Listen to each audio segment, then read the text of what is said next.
سال 1378 نویسنده‌ای جوان و ناشناخته کتابی را جهت نشر به انتشارات سوره مهر حوزه هنری ارائه کرد که از سوی اکثر کارشناسان مورد تایید قرار نگرفت. اما حمایت‌های یکی از نویسندگان پیشکسوت انقلاب باعث چاپ رمان من او شد که بعدها به یکی از پرفروش‌ترین رمان‌های پس از انقلاب بدل شد.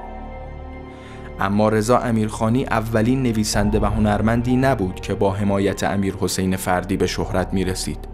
مدیر با سابقه کیهان بچه‌ها اگرچه در زمان حیاتش برای بسیاری از مردم ناشناخته بود، اما بسیاری از نویسندگان و هنرمندان خود را مدیون فضایی می‌دانند که وی و جمع دوستانش در محله سیمتری جی رقم زدند. بچه‌های محله سیمتری جی در دهه 50 خالق حکایتی بودند که برای بسیاری غیر قابل باور بود. این فیلم روایتی است از راه پرفراز و نشیب طی شده توسط این جمع جوان.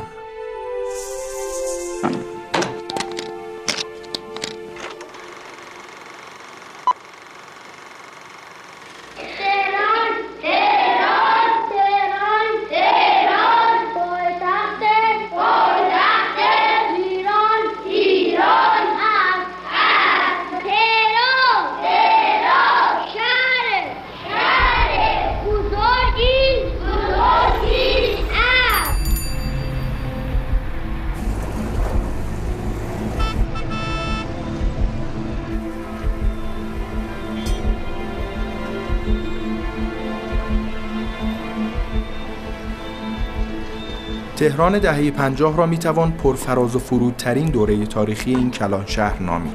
شهری که با تغییر سبک زندگی در آن و اختلاف طبقاتی ایجاد شده در حال تجربه رفتارها و ساختارهای جدید اجتماعی بود.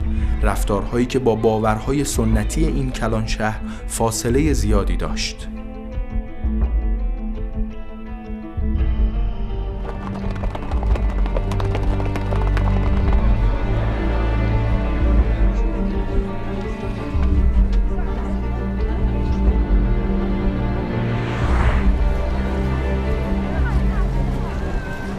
جوانان دهه 50 خاطرات جالبی از حال و هوای آن دوره دارند که تا حدود زیادی روشن کننده فضای آن دوران است. مشروب فروشی بود، سینما بود، کاباره بود، همه اینام بود.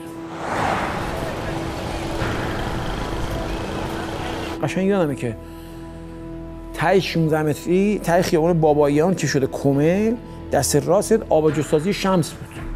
آبجو شمس بود. نرسید سرا اکبر بود. بغلش سینما ناتالی بود. این ورش سینما خرم بود. اینجا سینما جی بود. و از قسمت‌های مختلف متنوع برنامه تئاتر ما دیدن کنید. رقص زیبای عربی، نوای گرم و دلنشین آشتیانی، تنین دلانگیز نوای خوش و پرتنین آقایی. آقای عزیز. این تغییرات باعث شد بسیاری از مردم که باورهای دینی خود را در خطر می‌دیدند به وضع موجود واکنش نشان دهند.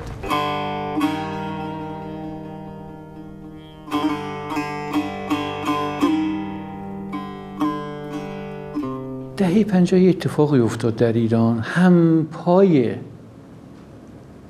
و همزمان با ازدیاد سینما و تئاتر و اینجور چیزا مساجد هم توسط مردم ساخته شدن. سینما و اینجور چیزا قبل از انقلاب ساختن اینها و زیاد شدن اینها یه پیامی داشت دیگه.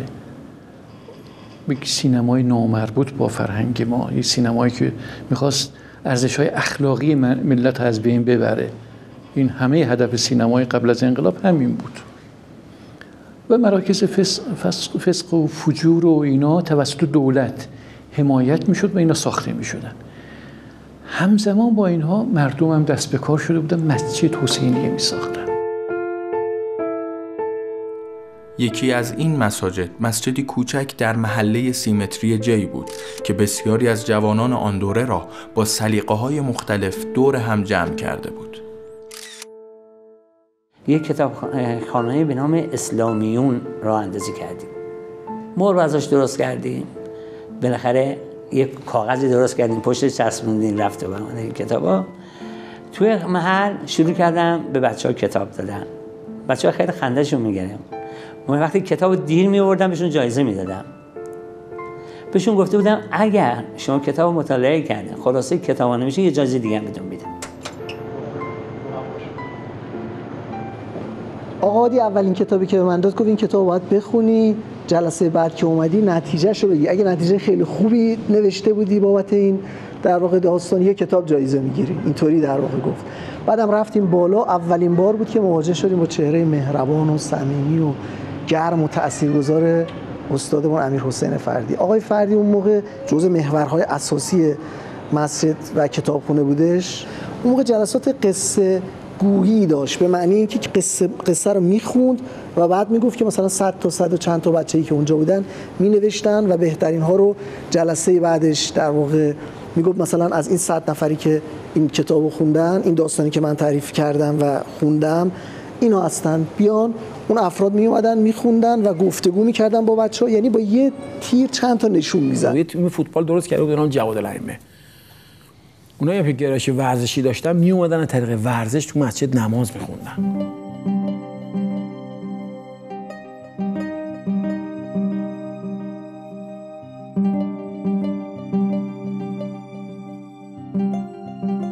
حالا شما ببینید اون آدمای کاراکترهای مثل منو جذب میکرد، می آورد داخل مسجد. شما ببین من زمان شاه هفته 5 تا سینما میرفتم، اینقدر به فیلم علاقه داشتم. فیلمی نمیومد توی منطقه که من نرم ببینم. حالا شما نگاه کنید اون آدم میاد این کاراکتر رو اینجوری رو، یا مثلا خدا بیامرزه شاید عباس بنایی رو که اصلا تو محله جزء به اصطلاح قدردان‌بندای محل بود، همه ازش حساب می‌بردن. بعد همین مسجد اون تبدیل به آدمی که اولین شهید مسجد محل ما شد. یه چهره ورزشی بودم تو اون محل، یعنی من هم کاپیتان تیم آموزشگاه‌ها بودم تو فوتبال، هم کاپیتان تیم فوتبال اون محلا بودم. وقتی پای من این به این شکل به مسجد باز شد، این شاگردان فوتبال منم که موقع آدمای مطرحی هم توشون زیاد بود، درصد تیم ملی و این ور اون ور بودن. کم تو گفتم من واقعا یه بخشی از زندگی من میخوام برای مسجد بذارم و اینا، بعیده بتونم برسم. اونا خود لطف کردن گفتن خیلی خوب ما به شما میایم اونجا سر میزنیم و اینا. یه چهره‌های جدیدی دیگه وارد مسجد شدن که خیلی رونق دادیم قضیه به مسجد.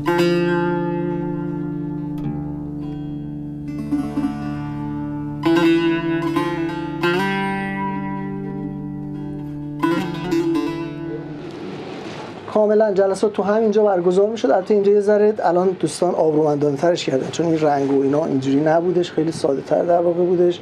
اینجا همه قفسه بود، اینجا قفسه بود، اینجا قفسه بود، همه قفسه کتاب بود. و یادش بخیر این لیوان، داستان این لیوان همون کلاه مسجد جواد الائمه است که شبای جمعه یک کلاه حاج عباس برمی داشت و آقا حسین آقا میچرخیدن که هر کی مرسوم همه مساجدی که پول بندازن توش برای کارهایی که تو مسجد انجام میشه، پول آب و برق و اینا. ما این لیوان رو داشتیم به جاش. لیوان وسط بود، هر کی میومد عجیبش یه چیزی میذاشت روش، به خاطر اینکه کتابایی که بعد می‌خریدیم تو حوزه ادبیات کتابایی نبود که جای عمومی کتابخونه بده، کتابخونه تخصصی در واقع بودش، یعنی همینجا بود. اما درست در روزهایی که بچه‌های مسجد در حال گسترش فعالیت‌های فرهنگی خود بودند، فضای فرهنگی جامعه به دست فرد دیگری اداره می‌شد، فرح دیبا. وی با تأسیس بنیاد فرح، کانون پرورش فکری کودکان و کاخ جوانان و همچنین اجرای نمایش‌های هنری عملاً نبض فضای فرهنگی را در دست گرفته بود و مسیر فرهنگ و هنر را از آن سو که خود می‌پسندید پیش می‌برد.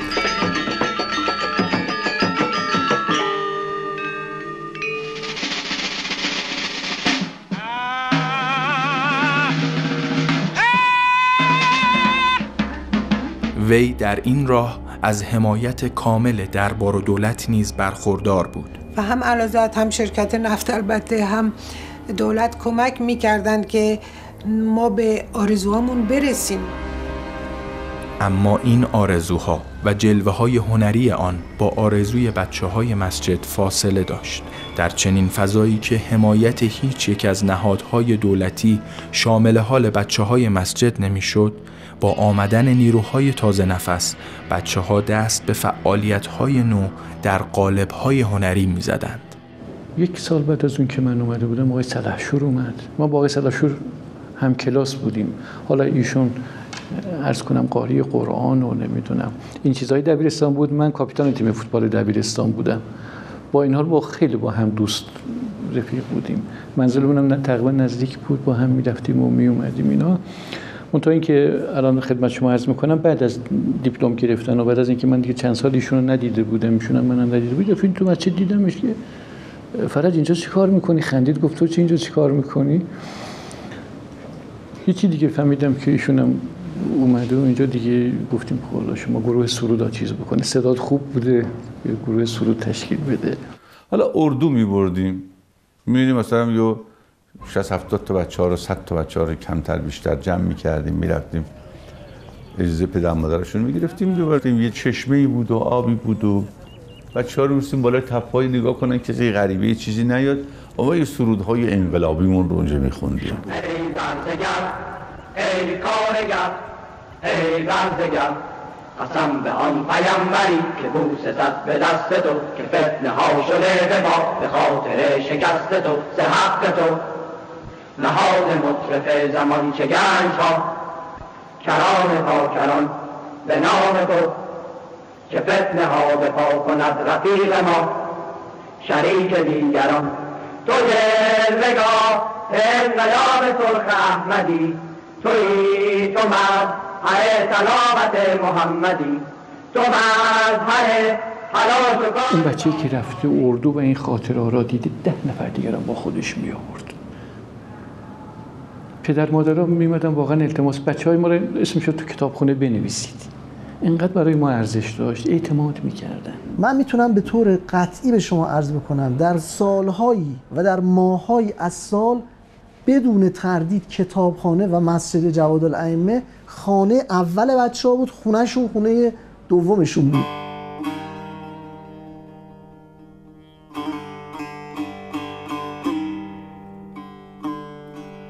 هزار خورده‌ای عضو این کتابخونه شده که شوخی می‌کردم، میگفتم شما در فراخوان ندید همه اینا یه روز بلندشن بیان، چون بالا پشت اون مسجدم جا نمیشه. اما بچه‌های مسجد به کتابخانه و اردوهای تفریحی اکتفا نکردند و دست به تجربه‌های جدید در قالب‌های هنری زدند.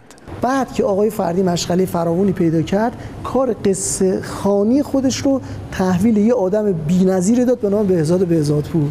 آقا بهزاد قصه میگفت، بالبداهه قصه میگفت، قصه میساخت و اون موقع که آقا بهزاد قصه میگفت بچه‌ها قصه گویی آقا بهزاد رو با فیلم سینمایی با تئاتر با هیچی عوض نمی‌کرد. ایشون اون زمان واقعا میشد بگیم مثلا پروفسور مسجد ما بود از نظر چیزهای عجیب و غریب، فکرهای عجیب و غریب، فکرهای نو. الان هم این شب آفتابی که شما برید نگاه بکنید همینجوریه.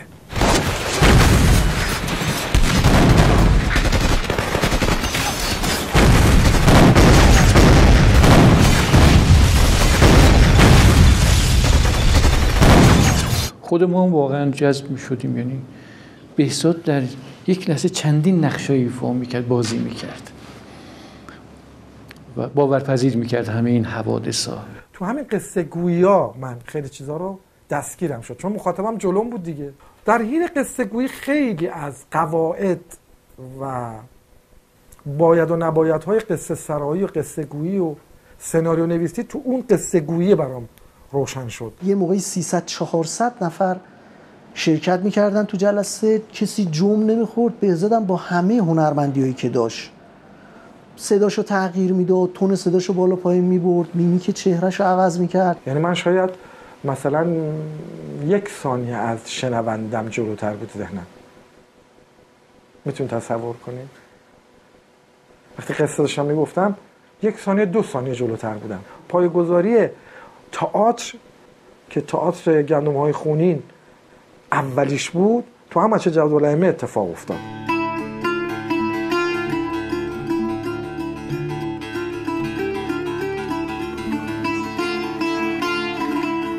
می اومدیم سن میزدیم و تئاتر اجرا میکردیم و سعی میکردیم حرفه‌ای هم اجرا بکنیم. قمه شمشی زیرای چیزای دیگر از جای دیگه پول زیادی میخواست برای تهیه اردومون توی کارگاه خودمون و شروع کردیم اینا رو تهیه کردن، کلاه درست کردن، شمشیر درست کردن، زره درست کردن. یه موزیک متنی می‌خواستیم توی هور پیاده کنیم. خدا شاهد می‌خواستیم صدای زنگوله شتر رو چیز کنیم. چه کتابخونه چه تلاشایی می‌کرد. می‌رفتیم مثلا رادیو به ما که نمیداد که مثلا با یه مکافاتی صدای زنگوله در بیاریم، صدای شتر در بیاریم که مثلا بک‌گراند یه مثلا چیزی پخش بشه. هشدار دادن که اگه بخواید نمایش اجرا کنید باید بیاید از کلانتری اجازه بگیرید.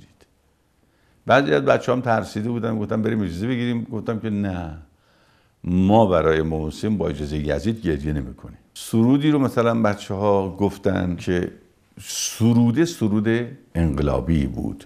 تو بیا تا با هم که در این وادی جور به خداییم تکانی بخوریم و تکان خوردنمان راز حسین آموزیم.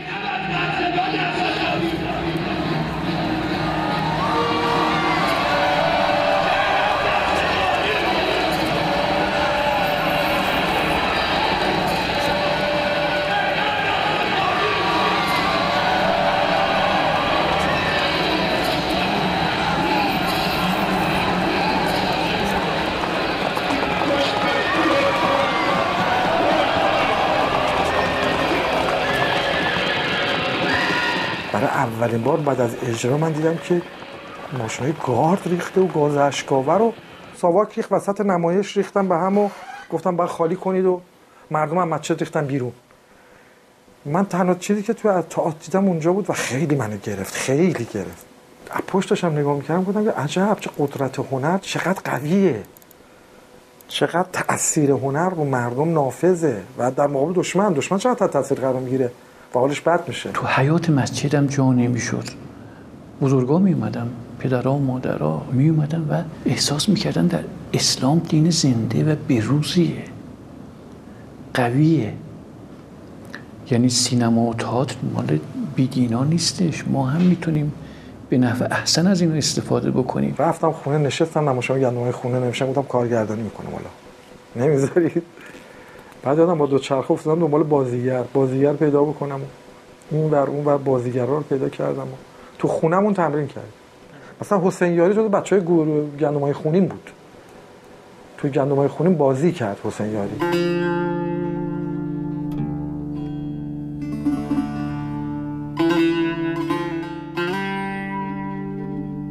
چشمت فقط این دو روزه دنیا رو میبینم. الدنیا مزرعة الآخرة. من نمیگویم، پیامبر میگویم. آری مزرعه آخرت هست، نه مزرعه گران فروشی و فساد و شنبدی که تو به دنبالش هستی. همیشه زبانت مانند نیش عقرب میگذرد، ولی خرما فروش با آن چشمان ضعیفت خوب به رفت و آمدهای پرحرارت مخالفانش نگاه. نوک شمشیرهایشان از زیر هوایشان نمایان است. مسجد جوادالائمه یک پدیده زمان خودش شد. شاید خودمون هم نمیدونستیم بعدا میخوایم تو خیابون همین بچه‌ها بیاد تو خیابون، اون موقع نوجوان و جوان میشن الله اکبر میگن.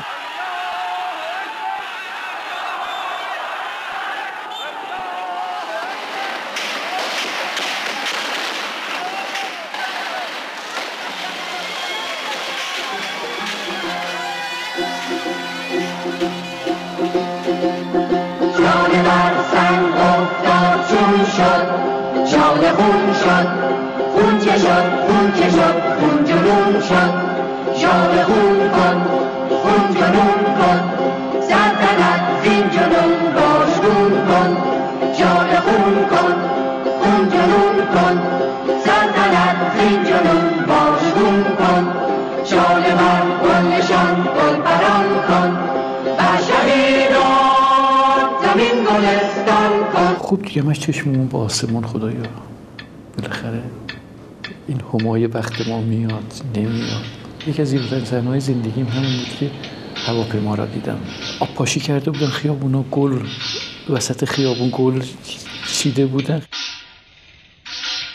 روی گل دوسنو یا تمنایه از به بهاران کنون از وطن آیه جان تن رفت باز روی تن آمد رهبر محبوب قلب از سفر آمد دید چو بیرون رود فرشته در آید دید چو بیرون رود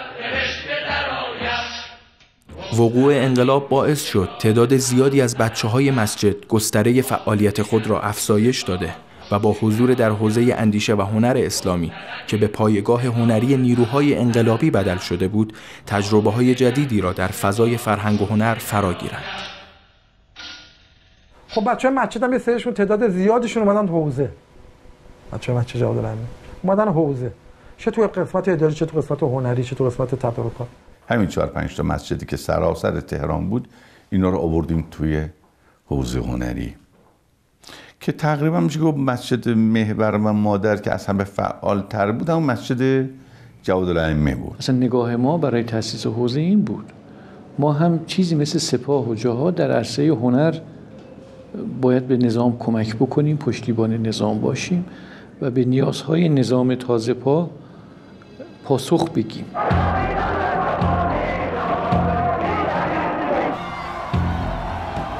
البته در فضای باز به وجود آمده حاصل از انقلاب، گروهک هایی که بعدها با نام منافقین شناخته شدند، مشکلاتی را برای کشور به وجود آوردند که فضای فرهنگ و هنر هم از آن مسئول نمانده بود. من خودم با امیرخان خدا رحمتش کنه تو حوزه هنری که تازه درست شده ما شب اونجا پست میدادیم، نگهبانی میدادیم. یادم اون زمان مثلا قرار شد از حوزه پست بدن، من منافقین بودن چی؟ یادم حسین خوستجردی اصلا کولش میرفت بالا پشتون پست میدن. یادمه بچه‌ها پست میدادن تو حوزه. پیرن عثمان رو مصادف بود با ماجرای بنی صدر که طلحه و زبیر مثلا همون آدما بودن دیگه. اومدیم شبیه سازی کردیم طلحه و زبیر رو به بنی صدر و طلحه مثلا با همون لباس عربی و اینا دستاشو اینجوری میکرد، یعنی کاملا ادای بنی صدر رو در می آورد و تماشاچی نگاه می‌کرد که طلحه است، ولی چرا این کارا رو داره میکنه؟ حس می‌کنه این حرکات آشناست، می‌گفتن بنی صدره. و اون مثلا کش و قوسایی که بنی صدر داشت و حوادثی که آشوبایی که بنی صدر ایجاد کرده بود، خب مثلا ما با پیران عثمان سعی می‌کردیم روشنگری بکنیم و پیران عثمان هم تقریبا یک سال رو صحنه بود، حتی با رفتیم تو روستاها اجرا می‌کردیم. انقلاب این بستر رو فراهم کرد که یک رجوع مجدد شد. من خاطرم هست اون سالهای اول خب به دلیل تحریم هایی که وجود داشت ابزار و وسایل هنری ما نداشتیم. برخی از این وسایل خوش شده بودن، مثلا رنگ گوهاشی که مثلا خمره‌ای بود مثلا نصفش خوش شده بود، نصفش ما تخلیه می‌کردیم یا دوباره بازآفرینی می‌کردیم و از اینا استفاده می‌کردیم. خب به محضی هم که انقلاب شد واقعا این جریان حزب توده بسیار کار کردن. حزب توده تاخت و تاز می‌کرد واقعا در فضای ادبیات کشور. اینها هم سابقه زیادی داشتن در همین ایران خودمون و یک تجربه جهانی داشتن اینها اصلا. اینو به راحتی ترجمه می‌کردن، به راحتی انتشارات می‌زدن. ما اصلا بلد نبودیم انتشارات بزنیم، چیکار باید بکنیم.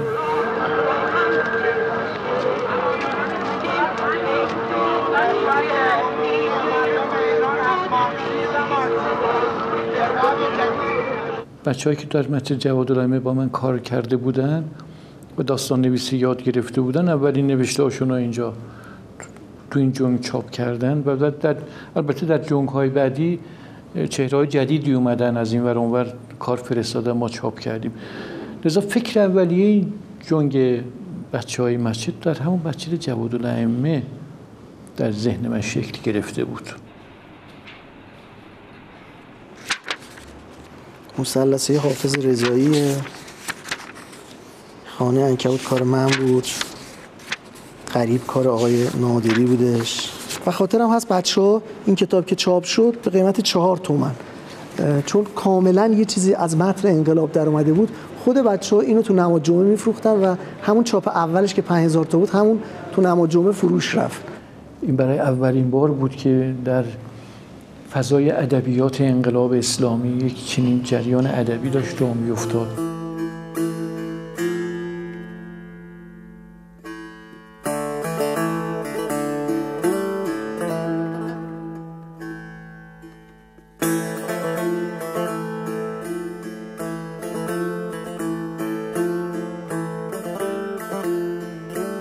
دوره اول انقلاب اون چیزی که به مدد ما آمد که این مهارت‌ها رو تجربه کنیم و جبران بشه، حجم بالای کاری بودش که سر ما آوار شد بارها و بارها، یعنی توی تیراژی که به نظر من قابل شمارش نیست. اینا تکثیر شده و چاپ شده و به دفعات روی دیوارها و روی ساختمان‌ها اینها ترسیم شده.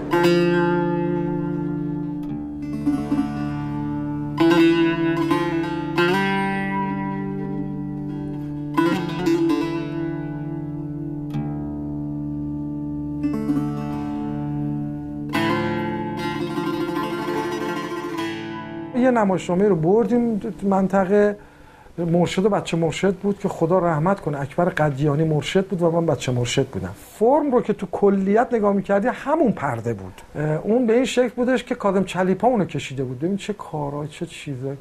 یه پرده بودش، پرده مثلا نقالی بودش که مثلا مرشد و بچه مرشد بود. دیو و فلان و دد و فلان این چیزا هستش. اینا رو شبیه سازی کرده بودیم با انقلاب. یعنی شما نگاه کن قصه گویی رو ما اونجا انجام دادیم. تئاتر رو اونجا انجام دادیم. فیلم هم یه دی می‌خواستیم ساخته بشه، تو اونجا فیلم برداری شد.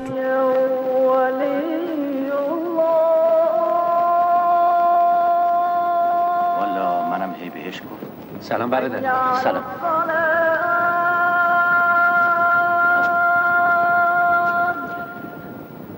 سلام بابا. سلام. حوزه هنری درست شد، ما تو بخش تئاترش بودیم که یواش یواش گفتن سینماش بر راه بیفته و شما باید بیاید تو سینما. ببین چه جوری بود که مثلا اصلا ما عشق سینما نداشتیم که حالا بریم تو سینما، بعدمون میاد از سینما. مال بعد بیخریش صابش بگو ما یکی نیستیم، دوره ما رو خط بکش. من یادم استخاره آوردم که اصلا برم تو سینما یا نرم سینما. استخاره خوب اومد و جوابش هم بودش که خیلی راه سختیه.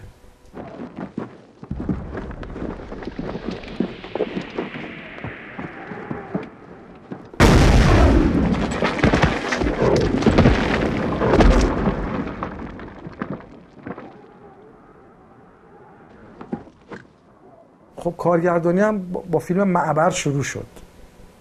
بعد از توبه نصوح یه فیلم 20 دقیقه‌ای خیلی شما ندیدید درباره بچه‌های تخریبن. اولین فیلم بود که حمید شریفی که گرافیست هستش اون توش بازی کرده. بله حمید شریفی توش بازی کرد. یعنی چه جوری بود؟ گرافیست بود. گفتم حمید میاد اینو بازی کنه بچه تخریب شده، گفت باشه. اوایل حوزه بله یه فیلمی آقای بهزادپور کار کردن، فیلم کوتاهی بود تحت عنوان معبر که تو اون فیلم من نقش اول رو داشتم. تخریبچی باید به هر شکلی که شده با چنگ و دندون معبر رو باز کن. حالا کیا داوطلب این قسمتن؟ من. اون چاشنی‌هایی که میزنن چاشنی‌ها مثلا خون میزد بیرون یا یه مایعی بود دیگه، اون سیمش برای اینکه اتصال نکنه با بدن با منیتور میزدن، یعنی باتری بود میزدن. منیتور گم شد، حمید قرار داشت که اون لحظه رو بازی بکنه که بزنه رو مین، دوربینم تقریبا مدیوم بود، رو زمین خوابیده بود که اینا تق تق تق میزنه، بعد خب خون خالی میشه، بعد میفته دیگه، بعد اون حالت مرگ رو بعد در بیاره، جون دادن رو بعد در بیاره، بعد بیفته. ما دوربین رفت و زدیم چاشنی‌ها پخ پخ پخ پخ، شدیم حمید داره همجور میلرزه، گفتیم کات فهمیدیم منیتور باتریه گم شده بوده، طرف زده بوده تو 20 برق 220 ولت و اون سیمه سر چاشنی که ترکیده بوده اتصالی کرده با بدنش، خیس بوده، برق اینو میگرفته. یعنی از این کارهای ابتدایی که مثلا اسپشال اون ببین چقدر مثلا آدم گیجی بوده، مثلا بابا برق میگیره طرف رو. خب ما هم که اومدیم تو این عرصه ها پیشتاز شدیم دیگه، معروف شدیم خیلی زود تو جامعه اسلامیمون، ما هم الگو شدیم. یه دفعه مثلا ما دوستان می‌خواستن فرج سلحشور بشن، بهزادپور بشن، این نوجوانا اینا میومدن کار میکردن، بالاخره محیط هم براشون فراهم بود دیگه. البته این فضا تا حدود زیادی مدیون حضور مردی بود که 3 نسل از بچه‌های مسجد در دامانش پرورش یافتند، مردی که به نوعی پدر معنوی بچه‌های مسجد محسوب میشد. این مسجد اینجوری بود که بچه‌ها میدویدن، بازی میکردن. این آقای مطلبی و بزرگترهای مسجد به هیچ حاج عباس و دایی رمزون و اینا به هیچ کس اجازه نمیدادن که اون بچه رو دعواش کنه از مسجد بره بیرون. و آدم شجاعی بود. کلانتری اومده بود مثلا به ماها تو کتابخونه یه توهینی کرده بود یا تو مسجد مثلا یه داد بیدادی کرده بود، این تنهایی بلند میشد میرفت کلانتری سرشون داد میزد که شما به چه حقی اومدید بچه‌های ما رو تو مسجد اذیت کردید؟ اون صحبتایی هم که رسما بین دو تا نماز انجام میداد اونم جالبه، بازم یه آزادی کامل بود. یه موقع بچه‌ها صحبت با هم دیگه میکردن، پیرمردا حوصله‌شون کم در واقع سر میرفت، اعتراض میکردن، میگفتش که با آقا شما به من گوش کنید، ما کار خودمون رو کنیم، بذار اونا کار خودشون رو بکنن، اونا به ما اذیتی نمیرسونن، اونا خوبن، بذار کار خودشون، فقط یه ذره صحبت کن یواشتر بکنید که ما هم صدای ما هم برسه. واقعا توضیحش این بچه‌ها اختلافشون شده بود، بچه مسئول کتابخونه با هم ریخته بودن، یه خورده اوقات تلخی شده بینشون. قرار شد آقا متعلم بیاد آشتی بده. اومد و یه هندونه هم توی سینی و همه ما رو جمع کرد دور خونه هم دیگه و با هم دیگه هندونه خوردیم. هندونه تموم شد، دعوای ما هم تموم شد.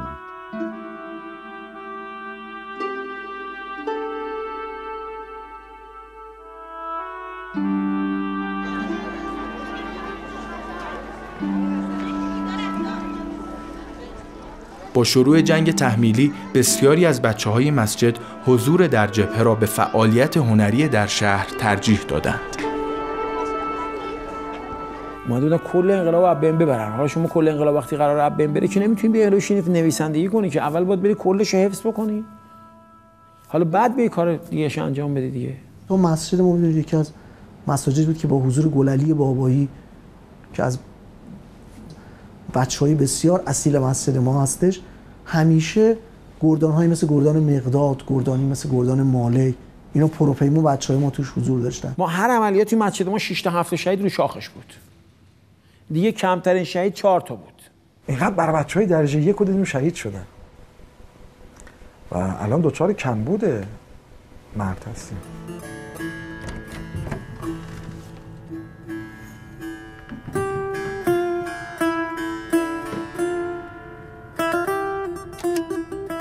این تئاتر گندمای خونینه که بهزاد درست کرد و اجرا کرد، همش هم با بچه‌های کوچیک مسجد که این صحنه‌های اون تئاتر. الان ما از بچه‌هایی که تو این تئاتر بازی کردن 3 تا شهید اینجا کنار هم نشستن. این شهید عبدالله ریاضیه، این شهید محمد علی پوررضاست، اینم شهید اسدالله کیانی.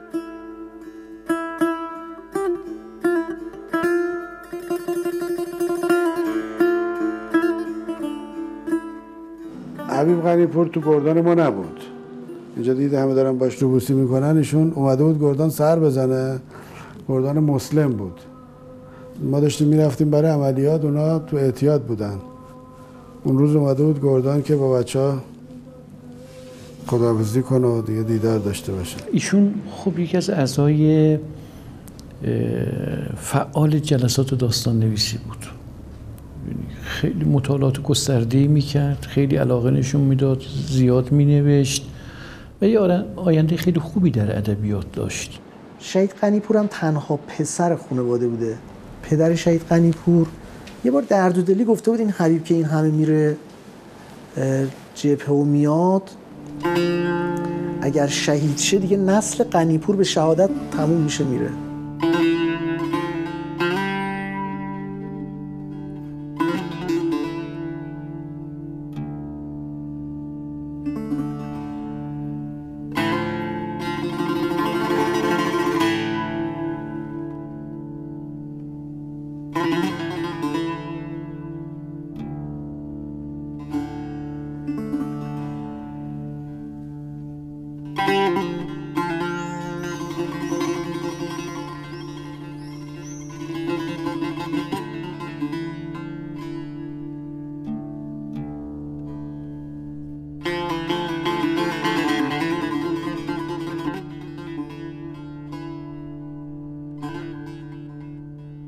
نسل غنی‌پورها به شهادت تمام نشد و دوستان قدیم یاد حبیب را جاودانه کردند. اومدیم خودمون دوباره باز همون ابتکاری که قبل از انقلاب داشتیم اینجا هم انجام دادیم. ما اومدیم و به اسم ایشون جشنواره را طراحی کردیم، جشنواره شهید حبیب غنی‌پور. این گفتمان ادبیات انقلاب رو در جامعه تثبیت کرد. الان که خدمت شما هستم، یکی از معتبرترین جشنواره‌های ادبی این کشور جشنواره شهید حبیب غنی‌پوره که تأثیر میذاره روی جریانات ادبی کشور. این با انتخاب‌هایی که انجام میده، با سمت و سویی که نشون میده تأثیر میذاره.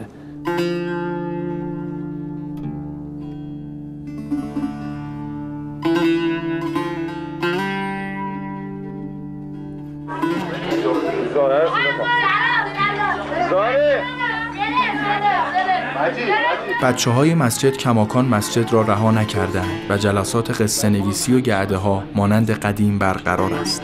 اما آخرین برنامه‌ای که همه گروه‌های مسجد دست به دست هم دادند و کاری از جنس دهه 50 انجام دادند به سال 68 باز می‌گردد.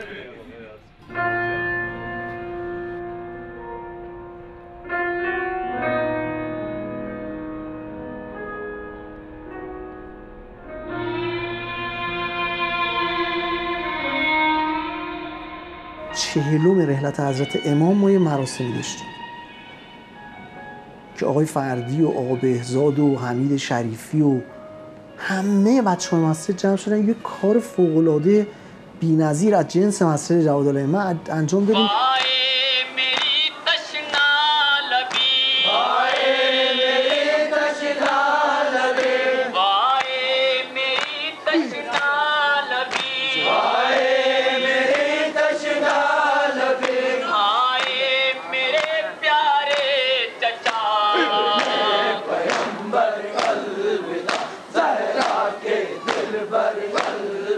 که شب تا صبح کار میکردن و کل در واقع منطقه تحت الشعاع در واقع این مراسم قرار گرفت. و میتونم بگم که کسانی که توفیق پیدا کردن تو اون مراسم اومدن، مثلا از پاکستان بودن، از کشورهای خارجی بودن، یه گروه از آمریکا اومده بودن، اینا همه تحت تاثیر قرار گرفتن. آقای آهنگران هم که تو اینجا اومده بود تو یکی از شبای مراسم اصلا تکون دهنده بود براش. چه شده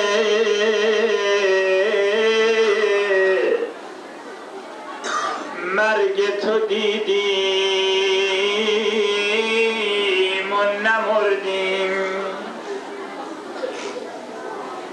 تابوت تو بر دوش کشیدیم و نمردیم، ما را به چنین سخت دلی هیچ گمان بود که از دیدنت امید بریدیم و نمردیم. همه هنرمندای مسجد تو شاخه ادبیات، تو شاخه سینما، تئاتر، همه در واقع تو این داستان درگیر بودن.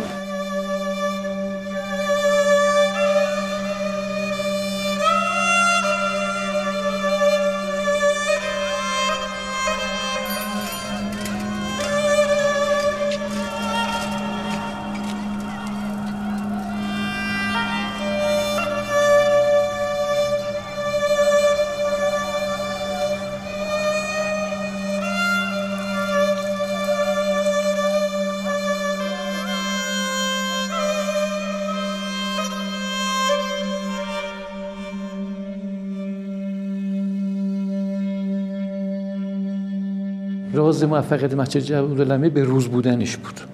آدم باید در زمان خودش باشه، نه عقب باشه نه جلو. امروز چه کار باید بکنیم؟ این خیلی مهمه. به نیاز امروز چگونه باید پاسخ بدیم؟ بچه‌های مسجد جوادالائمه ثابت کردند با دست‌های خالی هم می‌توان غیر ممکن‌ها را ممکن کرد.